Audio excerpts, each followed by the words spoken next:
Hello, Valdosta State graduate students. My name is Catherine Bowers, and this is a short orientation video to getting started with Odum Library. I am going to share my screen, and we're going to go over a couple things about finding the library and getting started with some of the resources that are going to be really useful to you during your experience here. So what we're going to do first is find the library. And the first thing that you want to do, especially if you're a distance student, is go to your MyVSU, log in, and find the BlazeView tab if you have not done so already. Because one of the easiest ways to access the library, especially off campus, is to use the library tab right here in the drop-down. And you can either use any of these tabs or get started with the Odum Library homepage.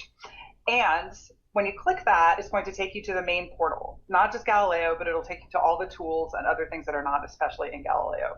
The first thing I want to show you is live chat. And that is an opportunity to talk with a librarian, especially when you see the little chat bubble right here.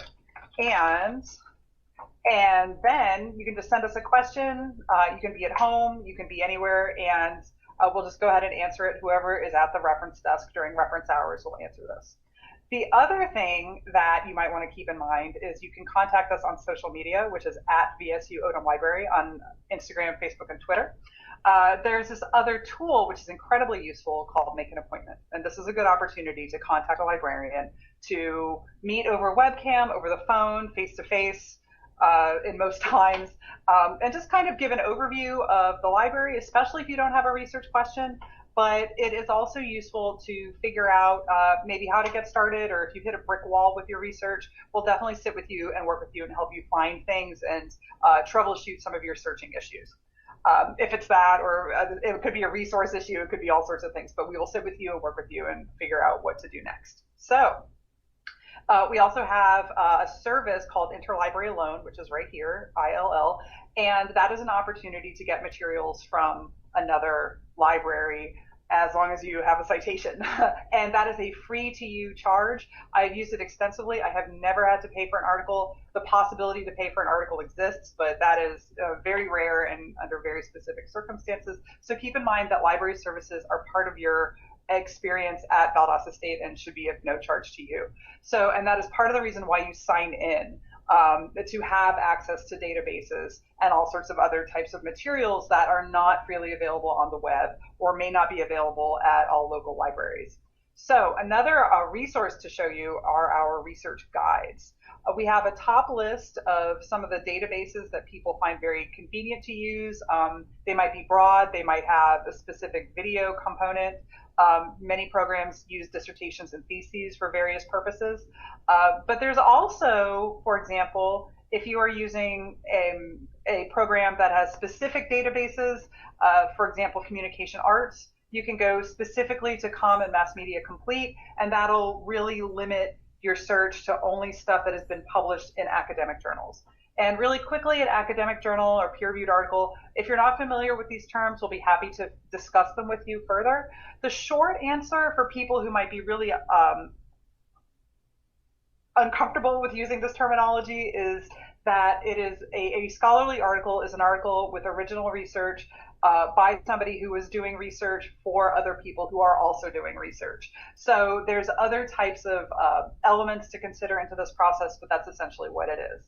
All right. Oh, and so finally, there's one other guide I'd like to show you right here where I click research guides. If you click see all guides, this is going to be something that might be useful. We have all sorts of other types of things, different events, other types of databases, how to read a scholarly article. But what I'm looking for here is the guide for graduate students. Okay, each program has different, some different pages, and then we have other topics like how to use Google Scholar, how to do Boolean searches, how to read a scholarly article, etc. All right, this is me right here. These are some of my colleagues, Emily and Samantha, and we'll be happy to work with you.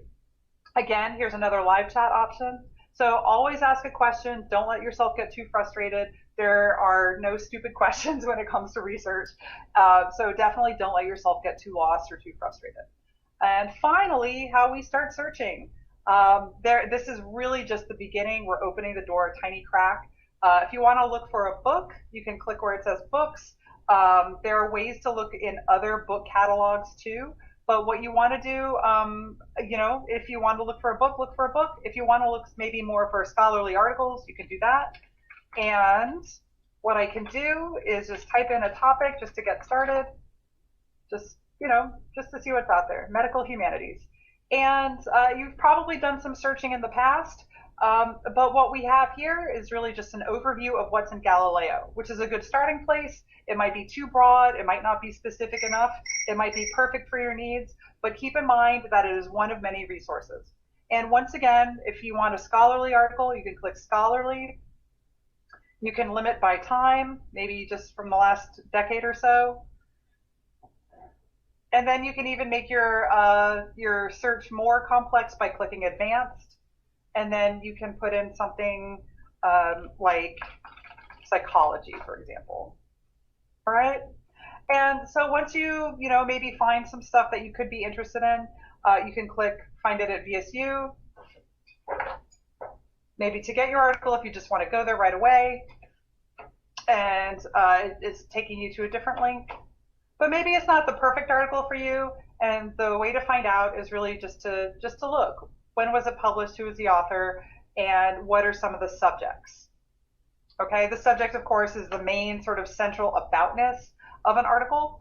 And what we're doing here is just looking to see at some of these terms. It's really useful to keep a list of some of the terms that might be helpful, especially if they don't necessarily mean, if they're not especially words that you find immediately useful, because it might be just something to keep in mind, something that you come back to. And of course, we'll help you go through articles and understand what's going on if you have any questions about them. If you want to save this article for later, you can email it to yourself. You can use Google Drive if you care to. You can create a folder and add it to your folder. But there's so many ways. I don't want to bog you down or make this video overly long. So thank you very much for your time. And don't forget, contact a librarian. Don't let yourself get lost with your research. And really, all the best for your education here at Valdosta State, your graduate program. We look forward to working with you. Thanks.